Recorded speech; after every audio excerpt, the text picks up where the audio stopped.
What's going on, guys? Welcome back to the cold Daily Misfire episode. Because if my camera's shaking, it's because it's like 30 degrees out and snowing a little bit, so my hands might be a little shaky. That's what we're talking about. We're going to be talking about is kind of a cool comparison of three different companies, one Weiand, Edelbrock, and Offenhauser, on intakes that I have. So each one of these intakes has a story behind it, and we'll talk about each one, and I'll kind of give my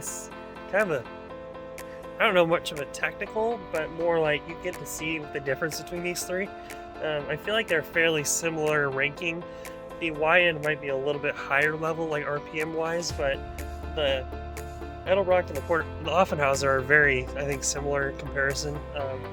Edelbrock might be a little bit newer technology, but let's get to looking at them. So these are three intakes. That one was one I was running on the Nova forever, and that was one that my dad bought when he was like in high school. That's been around for a while. I just bought this intake. That's an Offenhauser Port-O-Sonic that I think is probably from the 70s. And that is a Weiand 7546, which I think is like a non-air gap version of like a Victor Jr. is kind of what this one is. Kind of like people don't like this intake because I think the way the runners and stuff are, everything's super angled in this. And like how thick this is right here, that chop, the blade in there. But I just wanted to give kind of a basic kind of like look around on these three. This is the one I was originally going to run on the Nova. I bought this at a swap meet for like 40 bucks. It says 50. He gave it to me for 40. So I bought that. I was going to put it on the Nova with the 350, but then I found that intake. And I couldn't not get an Offenhauser because it was like 150 bucks for this, and they're normally like $500 for any kind of old Offenhauser intakes. They're super expensive. I dig the company.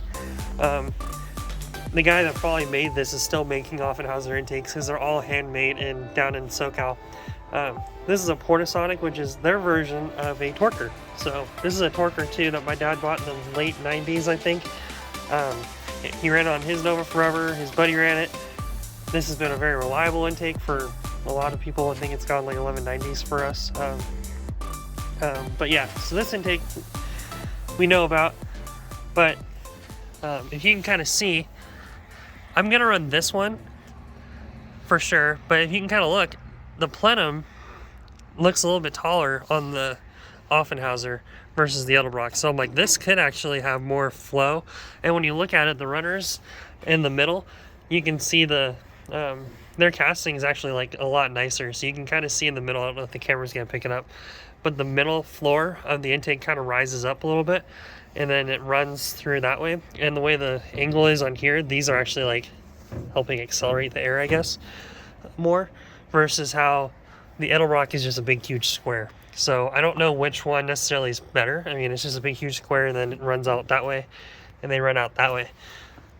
The Weiand and the Offenhauser are very similar as that goes. The Weiand just has really crappy castings. I mean, look at that. I mean, I was planning on grinding all this down and cleaning it all up, but I may end up just selling this intake because to buy, help buy the cam and stuff I'm going to be running.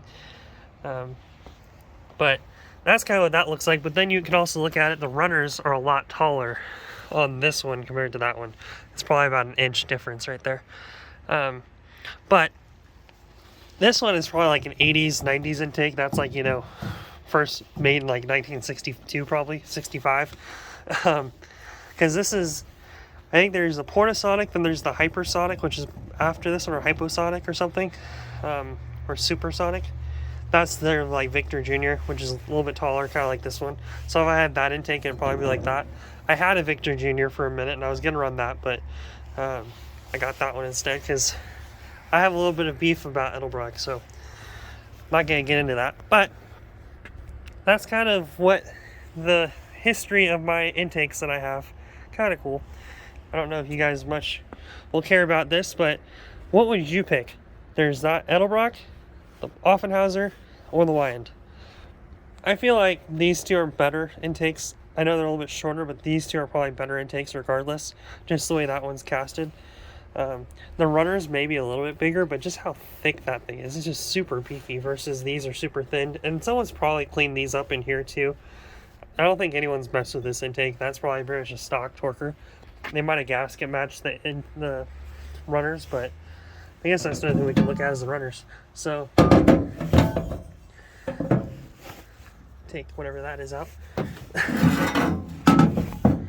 Yeah, this one's been gasket matched, I think. This one has not been.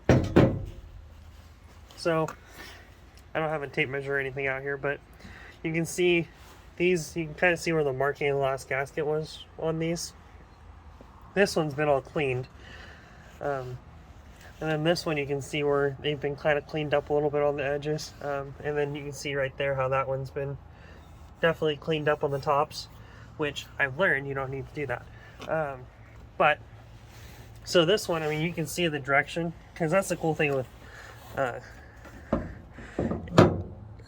there you go.